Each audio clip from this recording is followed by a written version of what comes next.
ఏపీలో ఈసారి జరిగే ఎన్నికలు సజావుగా జరుగుతాయని, ప్రభుత్వాలు మారతాయని ధీమా వ్యక్తం చేశారు పవన్ కళ్యాణ్. టీడీపీ అధినేత చంద్రబాబుతో కలిసి జగన్ సర్కార్ తీరుపై కేంద్ర ఎన్నికల సంఘానికి ఫిర్యాదు చేశారని అన్నారు జనసేనాని. ఈ సందర్భంగా జగన్ పాలనలో లా అండ్ ఆర్డర్ అదుపు తప్పిందని, ప్రతిపక్షాలపై అక్రమ కేసులు బనాయిస్తుందన్న విషయాన్ని సీఈసీకి వివరించామని తెలిపారు పవన్. అలాగే వాలంటీర్ వ్యవస్థను ఎన్నికల ప్రక్రియ నుంచి దూరం చేయాలని కోరినట్లు వ్యాఖ్యానించారు.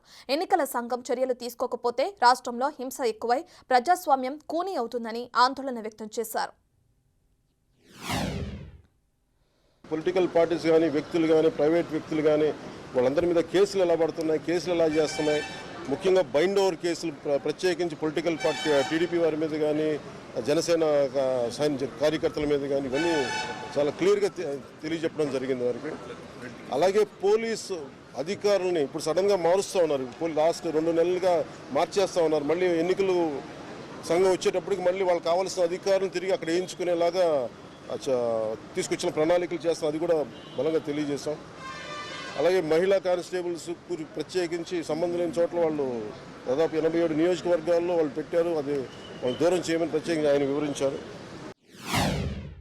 వాలంటీర్స్ అనేది విలేజ్ సచివాలయం అనేది ప్రత్యేకించి అది యాంటీ కాన్స్టిట్యూషనల్ బాడీ. వాళ్ళని దయచేసి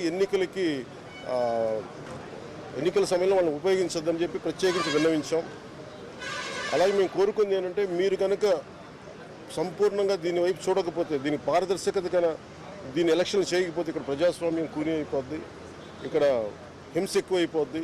అలాగే గత స్థానిక ఎన్నికల్లో కూడా ఏ స్థాయిలో కనీసం ఒక దళిత యువకుడు లాంటి ఒక కనీసం నామినేషన్ వేసే పరిస్థితుల్లో కూడా లేదు, అందరినీ చేశారని చెప్పి ప్రత్యేకించి అది వివరించాం. ఫ్రీ అండ్ ఫెయిర్ ఎలక్షన్ జరిగేలా కట్టుబడి ఉన్నామని చెప్పి అంత భరోసాగా ఇప్పుడు మాట్లాడటం ఖచ్చితంగా ఇది కేంద్రం చాలా సీరియస్గా తీసుకున్న ఆంధ్రప్రదేశ్ ఎలక్షన్స్లోనే తెలియజేస్తూ ఉంది. ఈసారి ఫ్రీ అండ్ ఫెయిర్ ఎలక్షన్స్ ఉంటాయి, ప్రభుత్వాలు మారుతాయి అనే నేను మనస్ఫూర్తిగా నమ్ముతున్నాను.